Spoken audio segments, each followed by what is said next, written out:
What's up, everybody? This is Automatic Jack here with a little more sanguineous ranked gameplay. I took the suggestion of one of my commenters who suggested putting in the Drachia squad. We're going to take a look at the deck as it is right now. So we dropped out the Melorus and the Clonidus squad. Melorus buff drop pods, excuse me, and Clonidus was the 2/2 that becomes a 4/3 if it lands. Clonidus was okay. It was good to have another drop pod. Excuse me. But I think that the commenter was right that getting something that triggers the Requiem on the Angel's Tears is very strong. Dracius also, on top of that, gives you a nice bonus. If you have, for example, Blade and Carmine up, you can make these a 4/1 flanker for 1, or even a 4/1 fast for 1, if you can manage to, if you have Blade and Carmine up when the opponent has no troops starting the turn. So potentially for 2 energy, you can get 8 face damage plus the damage that Sanguinius himself throws out. So that's potentially a 12 damage swing for 2 energy. I mean, that is strong, and that's not even counting the potential synergy with Angel's Tears, the potential synergy with the Furvius Command Squad, where we can card draw a little bit more. And I think it gives us a little more reactivity. I mean, there were so many situations where like, holy crap, we really need a Balefire, we really need a Balefire.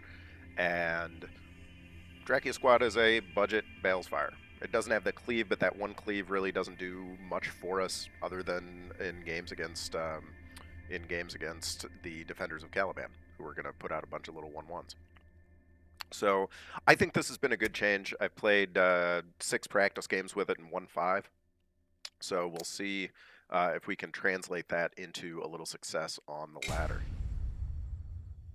This is part 10 of the series. Boys, we're going for it. All right, we got Kabanda here. It's gonna be tough. Kabanda is this Kabanda? No, it's maybe it's not. It doesn't look like the Ruinstorm icon. Some other demon prince. We'll take a look, or Bloodthirster rather. We'll take a look at who we got here in a second. I can't keep all the names straight. I'm an old man. I mean, look at me. I got white hair. I'm going senile already. It's a miracle I can see the cards here. Rather be just watching Matlock, drinking my fiber stuff. Who do we have? It is Kabanda. Oh. I Okay. will send you I back guess I didn't didn't recognize my own preferred factions iconography. That's good stuff. Losing my mind. All right, so Al-Ghazali is a solid Terra player here. We'll see what we got. Start off with a little draw. That never hurts. All right, Angel's Tears, first part of our setup combo for getting those Drachia squads up and just spamming out damage with the Angel's Tears. The last game I played, I had an Angel's Tears on the board, put 2 Drachia squads down next to it, flanked, and it just wiped out the enemy board. I mean, just absolutely wiped out the enemy board. I mean, that's 6 bonus damage if you manage to land both of the Drachiases with this thing. 6 bonus damage before it even gets a turn. I mean, that's pretty strong. It's random bonus damage, but it's still bonus damage. Alright, so Kabanda loses his little bonus damage. We'll save the Zealot.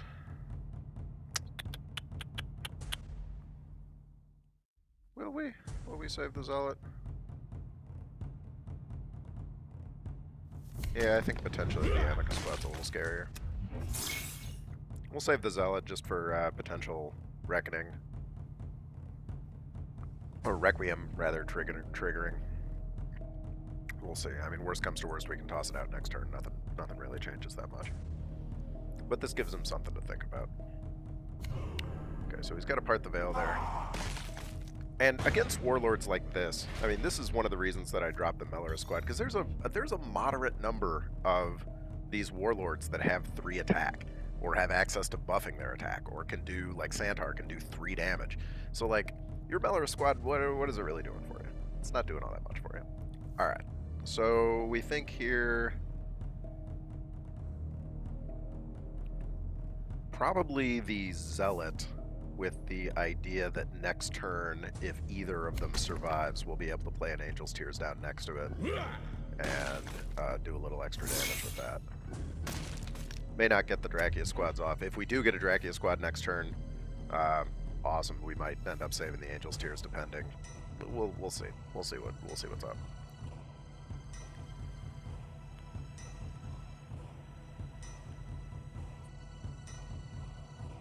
Ruinstorm is pretty weak for AoE outside of neutrals. They have DSATs, and that's really what they've got.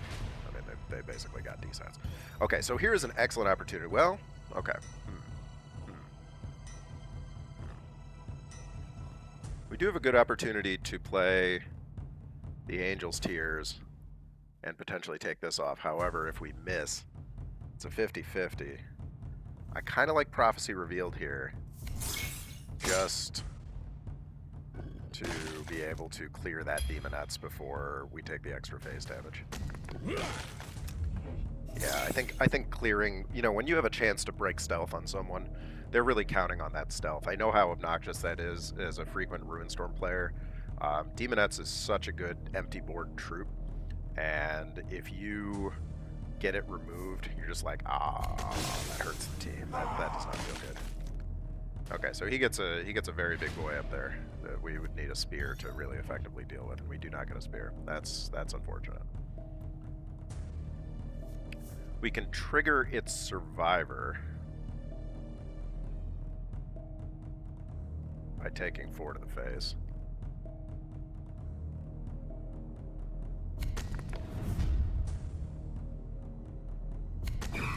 Yeah, about the best we can do there, I think, is trigger that survivor, which is not phenomenal.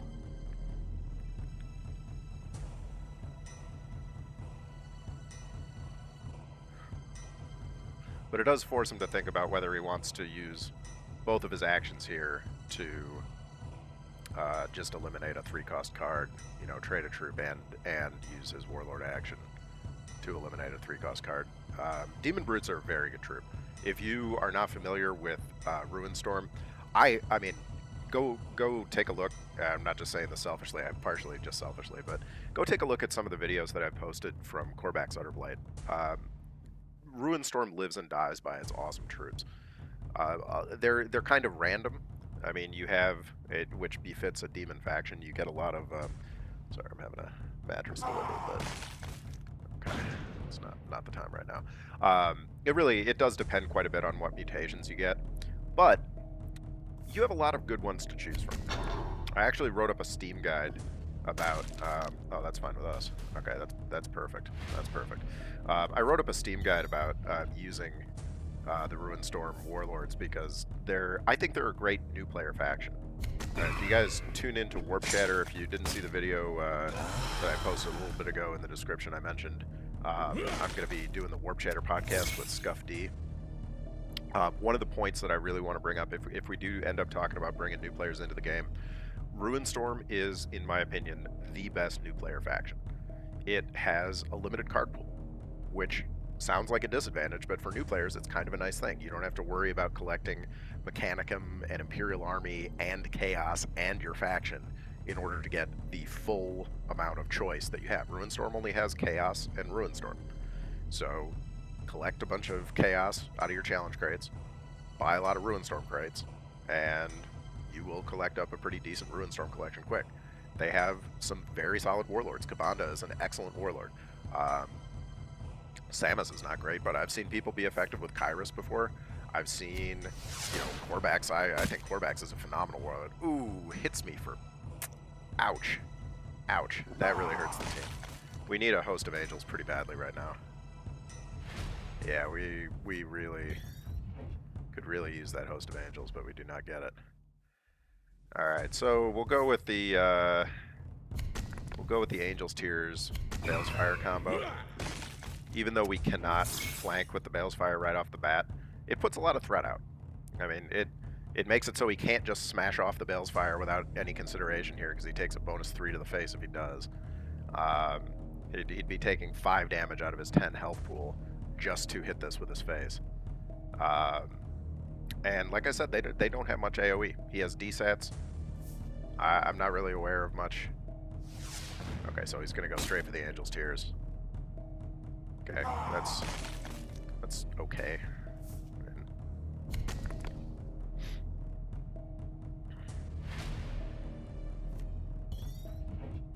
Okay, definitely gonna get the Furvius down. And we'll get the Janus down as well. You know, in here, I think we just ignore his demon. And we smash him. He's got 1 health. He's got 1 health against a big board. If he kills all 3 of these, then we can Reckoning. And just hit him. I mean, we can just hit him. He can't use his face. We draw a card when he kills that. And we got there are options and options here. He's got a lot of work to do to get the board back to a reasonable state. Okay, so he can general corn up, but that uses a lot of his energy, and it still does not put him out of lethal range, even if he trades this. He's got to trade this in a way that, yeah, that doesn't do it. That doesn't do it. Okay, so that should be a win unless I'm missing something here. Yep. And then we can just straight out hit him and Spectre up. I will return and claim your blood. Alright. So I think playing into our strengths, which is the Requiem troops we have are good. I mean, Angel's Tears is one of the best Blood Angels troops. One of the best outright DPS troops in the game, or just damage for cost troops in the game. You know, at a 5 cost, it's a decent body to begin with. I mean, 4/5 for 5 is not great, but it's okay. It's not, you know, it's not super vulnerable. It's not 3 health or something. On top of that, it has its 3 energy for 5 damage unit ability, great. And then on top of that, pumps out even more from the Requiem. I'm just like, we fly on righteous wings. What is bot time? We have a mission. What is all this bot stuff? This is really strange. Are there fewer people? Maybe there's fewer people playing ranked because it's the end of the season and it's low Terra and people worried about falling out of Terra. I've been in that position before. I understand that. Okay, so he actually plays a little removal. I mean, good removal, but whoops, good removal. It cycles, so that's an excellent answer. I take it back.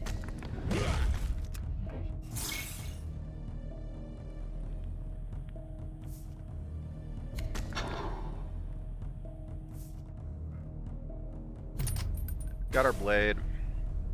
Pretty happy with that. He's got Dreadnought Internment, which I think might be something after his Survivor triggers. I'm not positive about that. But he can heal himself for 1 and give adjacent units a 1 health. Okay. That's okay. So we don't have anything to do here, but fortunately for us, he didn't do a lot. We're not going to play this Drachia squad for the potential, like, couple damage. That's not good. It's not good enough.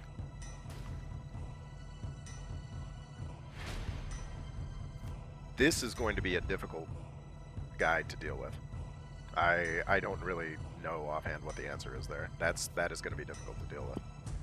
We don't really have anything to deal with that. We've got the Crimson Spectre, and not if he heals it.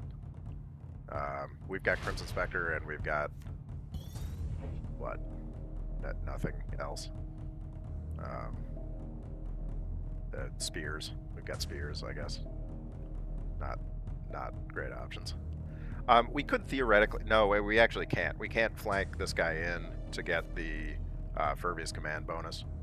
So I think right now it's just the Amicus squad. And we'll keep going for his face. What's up, Cat? You want to join me? Come on. Yeah, what a guy. Hi. Cat has been our constant companion here, has been helping us out.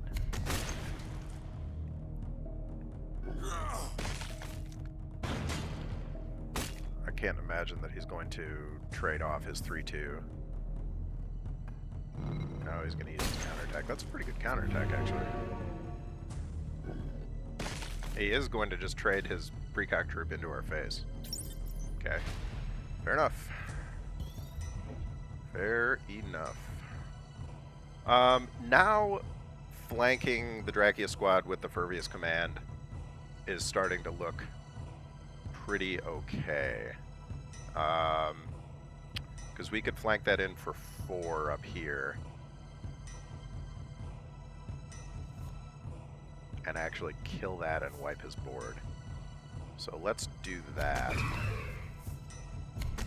We're taking a lot of damage though. We're not happy with the sheer amount of damage that is being done to Sanguinius's poor face. He needs his face. Arguably his face is his best feature. Yeah. Not his chicken wings. These guys, Orphans of War it's a faction I haven't paid much attention to, but it's one I think I should pay attention to because it's got a lot of like weird, versatile stuff, like stuff that you would not necessarily expect to find. You know, he's got guys with precog, he's got guys with stealth and sentencing, he's got guys with like just all kinds of different strange things. So. Oh boy, we're actually in quite a bit of trouble here.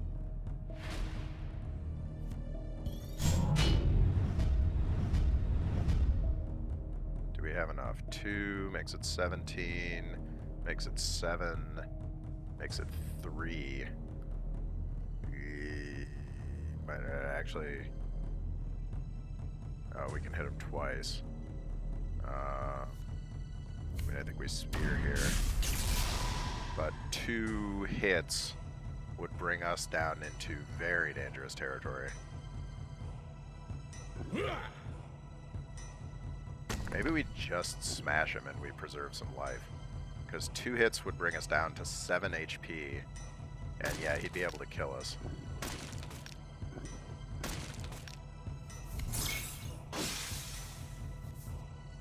He would be able to kill us if that happened.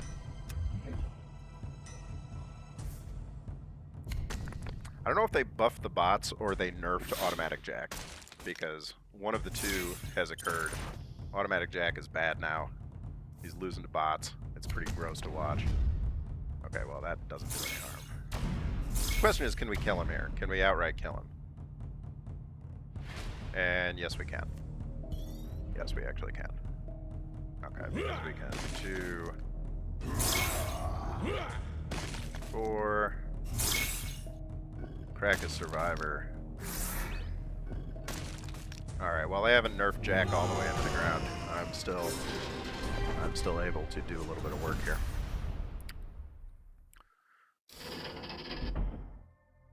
The challenge today is one of my least favorites.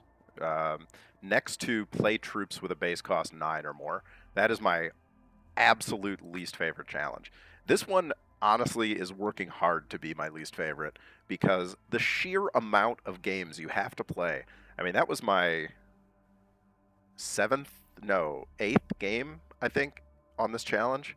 In 8 games, I played 10 tactics. I mean, running like that, you have to play. I mean, there are challenges that you can knock out in 5 games. I mean, it's not even counting the ones that are cheesy, like use your warlord power a bunch of times. Well, hell, if you play Corbacks and you get into a long game, you know, on turns when you have nothing to do, you can just spam your warlord power 5 times. I mean, that's 5 uses right there. That's a chunk of the challenge by itself. This challenge, how many turns are you going to be able to play? Unless you're playing like a faction that can reduce its card cost significantly, how many tactics with a base cost of 5 or more are you going to play in the average game? 2? Maybe? Not any?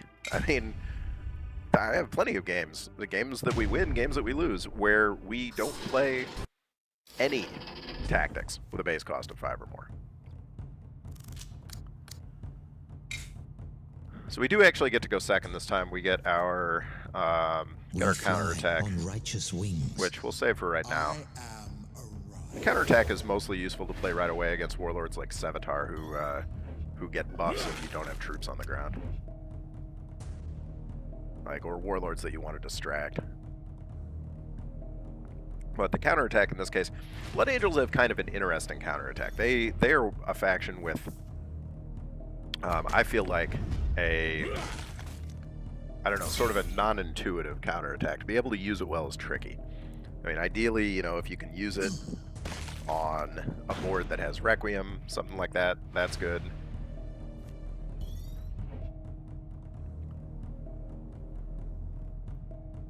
I think we're gonna Janus rather than Matadus because it gives us a little more leeway and energy later. They're both very threatening troops. I mean, they're both very threatening.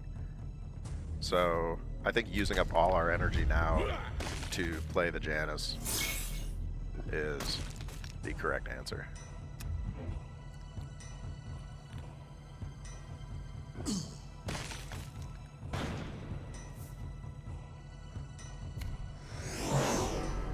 Perhaps I stand correct. Drops the Reckoning a little bit. That's fine. We'll get the Righteous Zealot out. And we'll toss a Matadus on this side in doing so. He is building into very, very dangerous territory. He also has done almost nothing so far. So I don't know if he's drawn poorly or he's just...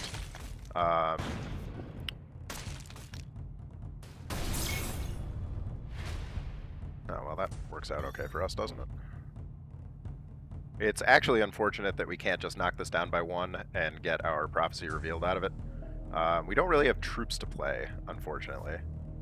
So we're going to play this counterattack here just to get more stuff on the board.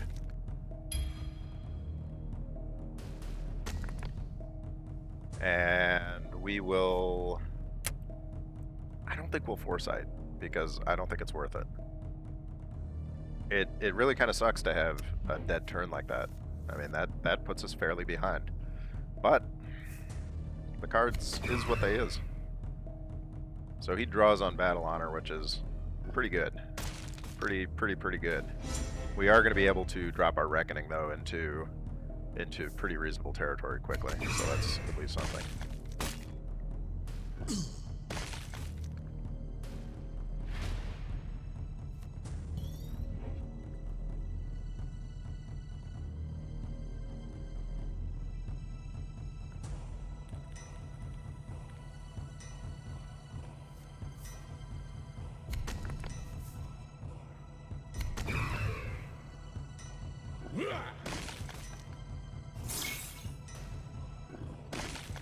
And there's our first success with using one of those Dracula squads to get more damage out of the Angel's Tears. Reckoning dropping into very close territory. Foresight, I am really debating. I mean, Foresight has been useful before, but it also more often than not becomes a dead card, which I don't love. Okay, well, we can Prophecy reveal that. Oh, we cannot. No, we cannot.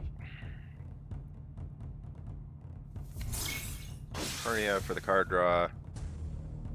Ooh, and we're just barely out of range on the Tiberel and being able to spear.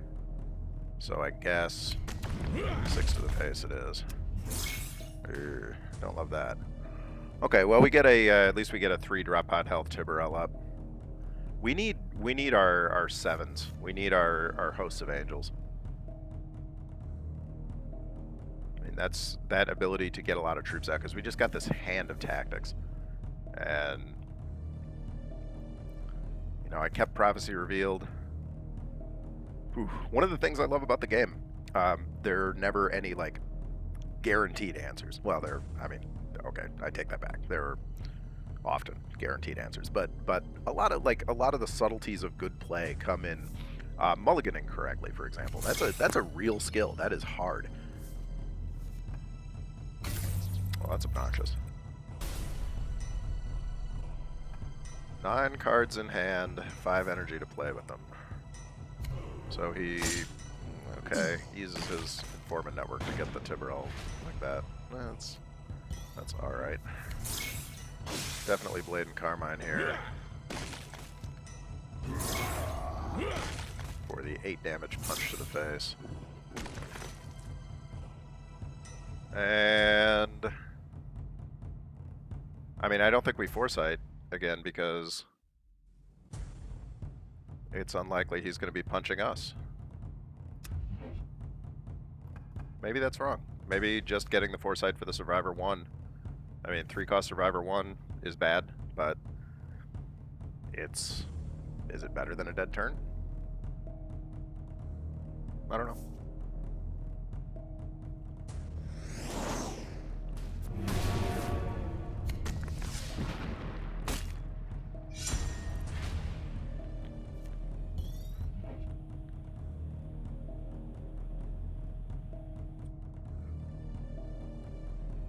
We probably just Reckoning. We will never fall. But Reckoning also relies on having a lot of troops. And we don't have a lot of troops. Okay, well that's a very easy spear target. That's a basically free spear target. We will Sanguinary Guard here. Wait, Eidolon, what happens when... Okay, making sure that there's nothing that Eidolon is going to do to us that...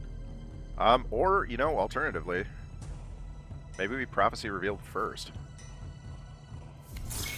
Get more cards.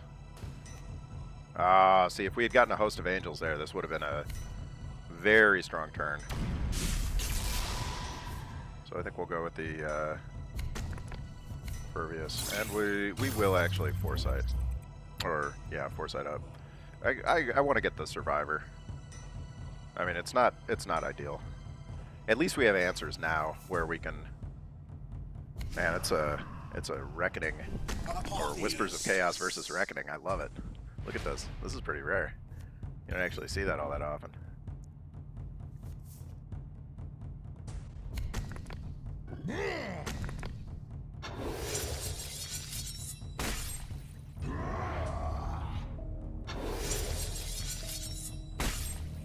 Blade and Carmine with the Reckoning is brutal.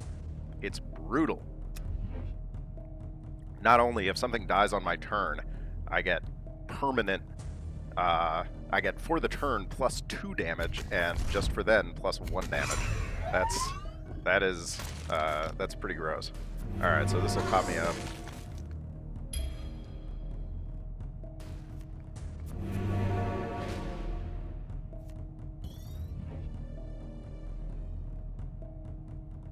Trying to think about this. 8 and force 12. So I do actually miss him. I could hit this thing twice, which I hate. And then Crimson Spectre, which at least recovers back the 4 damage from that last one.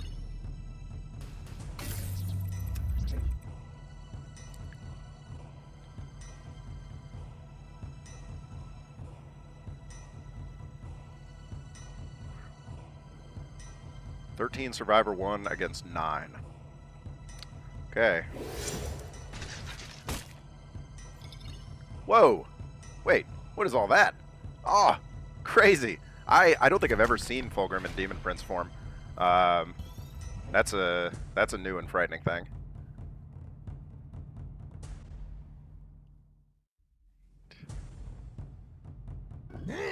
Unfortunately, we do, I think, have to take this 6 to the face. Yeah, because otherwise we can do 6 damage.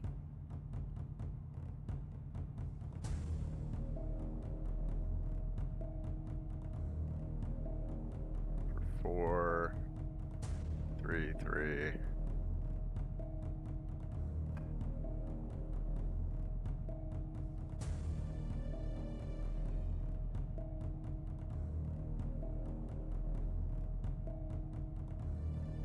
Yeah, maybe our best option is just to try to keep him out of lethal range.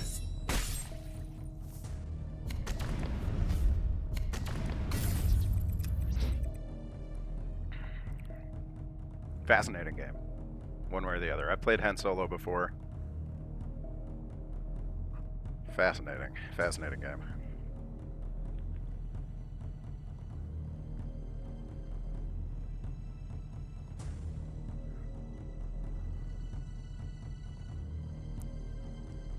And he can steal health, bringing us down to 7. Oh, well, that's good enough, isn't it? Alright. The situation deteriorates.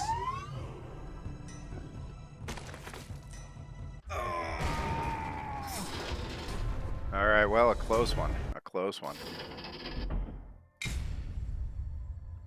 I don't think we played any 5-cost tactic. No, that's not true.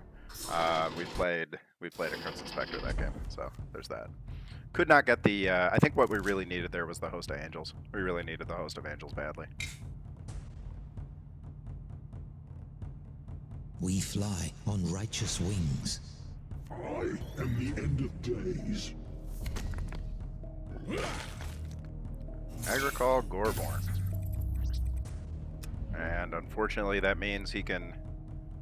Oh boy, maybe Zealot was not the play there. Good God. That just means he can hit the Zealot for 3 and hit us for 4. Yikes.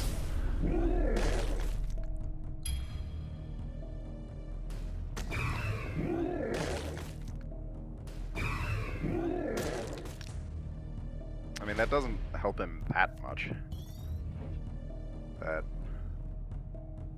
It's okay.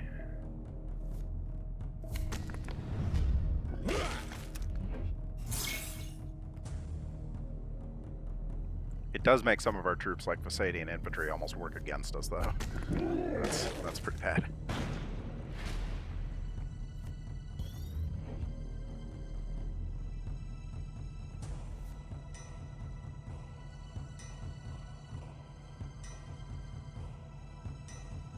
And it doesn't actually make it work against us that much because he takes 2 damage with his face to remove them.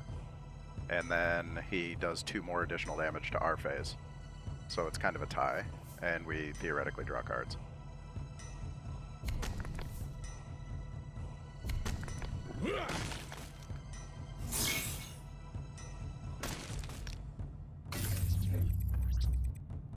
I mean, he might Watchers in the Dark, he might jam something there.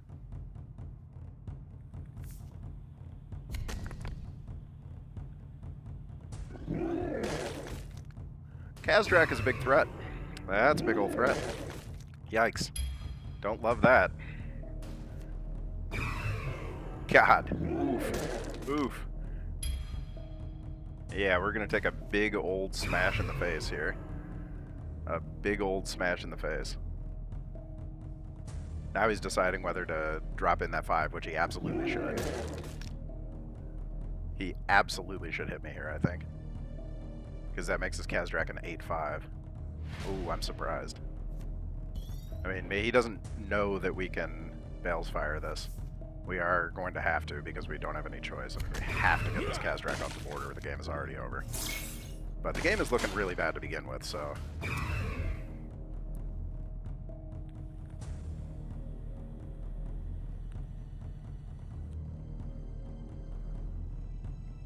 So many tactics, so many tactics. Tactics, can't talk. Swords and foresight and spears, and what does it do for us? Does not do a lot for us. Yeah, definitely should have done that the last time. Would have got some bonus damage. You really are my doom, my friend. I really think you are.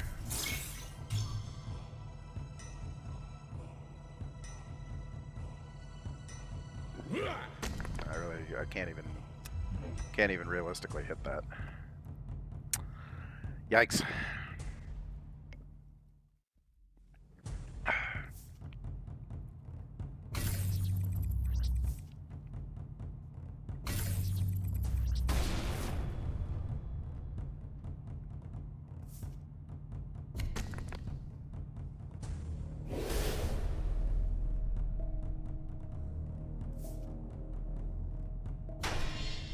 Actually puts the demon in play.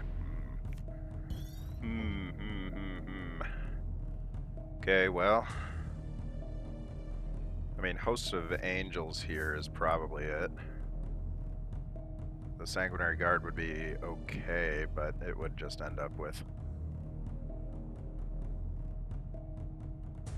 Let's see, he pops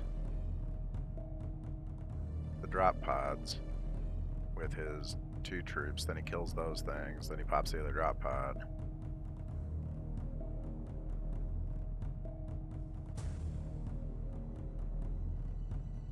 Your slaughter became more enticing.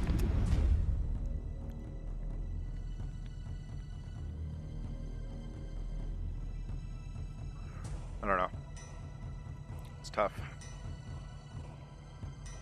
We are really, a lot of the time, quite dependent on getting some cards that we can actually play, troops that we can play, and we're not getting them. We're not getting them. We got 4 cards and a Reckoning, and of those 4 cards, 3 are tactics. And in games like this where we're already behind on health, Blatant Carmine is almost dead. I mean, if he totally ignores this, if he tries to, like, get us down to, I don't know, a couple health or something. Oh, he's just going to go for... Oh, that's a really good use of that card. That's a really good use of that card. That's interesting. Because he'll just hit all 3 of those one at a time. So 3... Weird, what? Wait, what? Oh.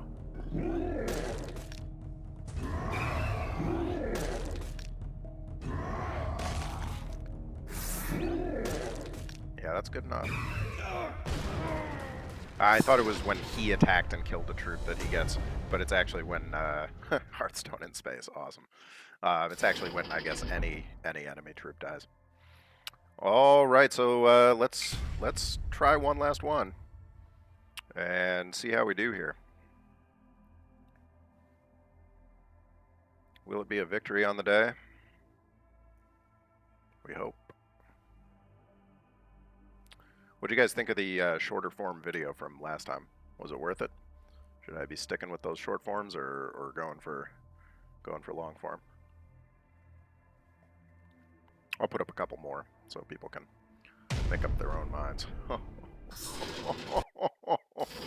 God.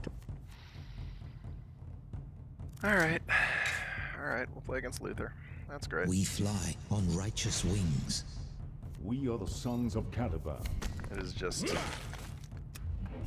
not my day for enemy warlord draws. We're not picking up the guys that we usually do pretty well against.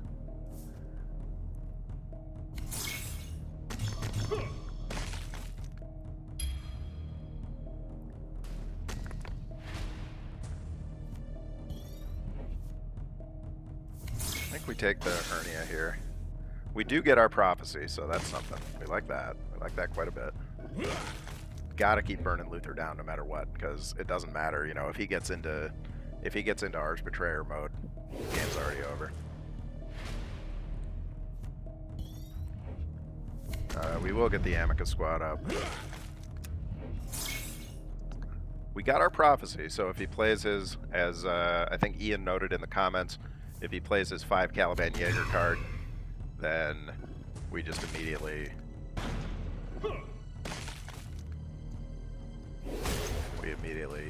get rid of stuff.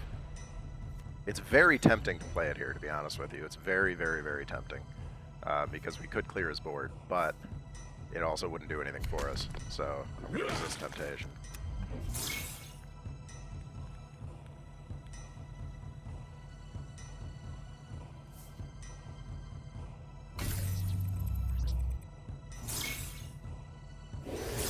Zero Caliban Jaegers. Whoopsie daisy. That hurts the team. Once again, the chance to draw 2 cards feels strong, but we're gonna resist. Oh man, we could draw 2 cards and we could kill his knight dude. Ian's gonna friggin' kill me if I play this card right now.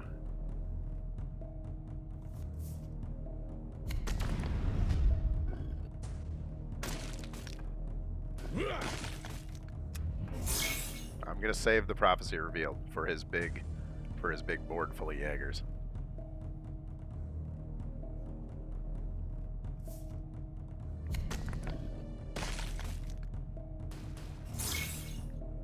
It's interesting that he chose to do that and not to. I'm a little confused. It's not awful, but I'm a little confused. Should we Hermia here? Yes, because card draw, and then the Host of Angels comes. All right, so now we'll have 4 cost or 4 health drop pods.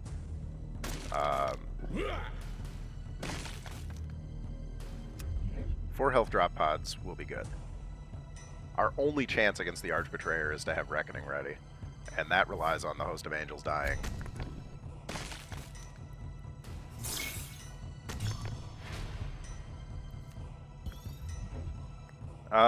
I mean, I don't hate hitting this and Spectering, because it is 4 health back for us, so we take 2 damage in doing that. We're getting up to Caliban's Heart territory. Oh, look at that. Alright, so he hits us for 5. Most annoying thing about Caliban's Heart, waiting for all 5 Jaegers to be activated and do their thing.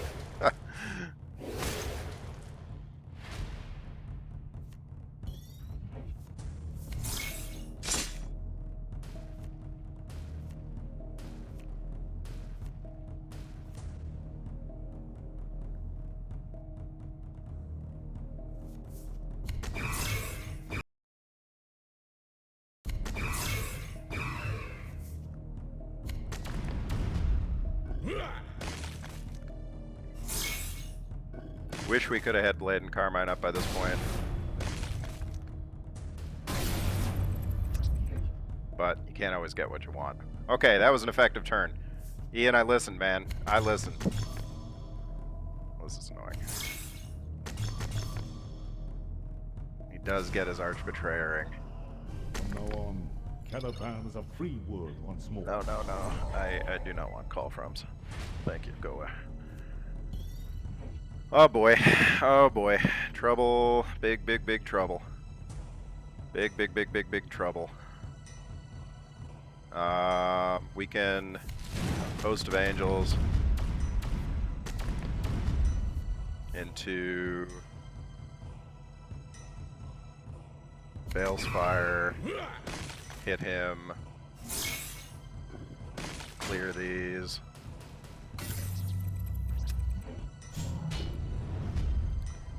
But he can steal one of these, he can kill the rest.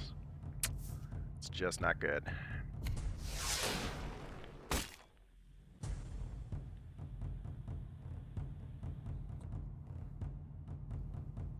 It's a little interesting that he chose to spend his energy on that. Oh, he has a second defense. Interesting. Again, I'm kind of surprised that he didn't choose to just like steal one of those.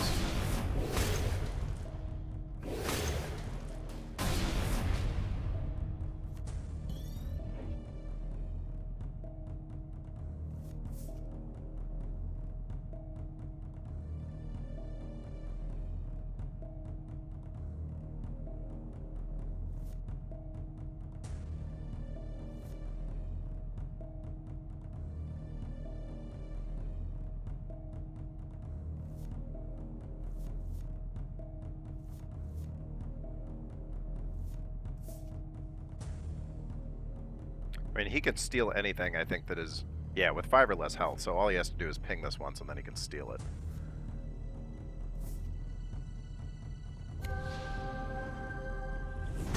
Will never fall.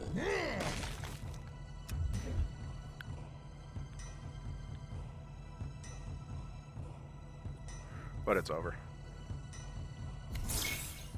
Yeah, Luther works very well against this deck.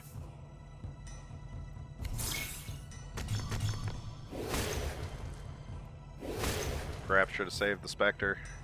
Problem is you just can't save everything, you know. You wanna save and save, but can't save it all.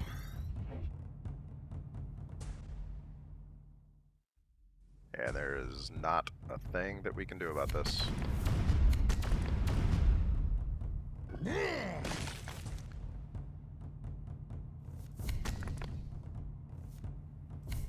I think these have a base cost of 5 or more, because it's cost less than 1, so we're going to play him for the challenge sake. And then he kills us. Alright, so a loss on the day. That's unfortunate, man. The practice games went really great, and then we just kind of ran into a brick wall playing here. So we're back here. I think we're probably going to peak somewhere in the 2800s with Sango, if I'm lucky. I mean, maybe in the 2700s. But the last day of the season, I'll run just a marathon of games where we either end up in Mars or we end up at 3000. Maybe I shouldn't say that because I might be playing for like 6 hours straight, waffling in between 27 and 3000, or 27 or 25 and 3. But anyways, that was the games for today. Thanks for tuning in.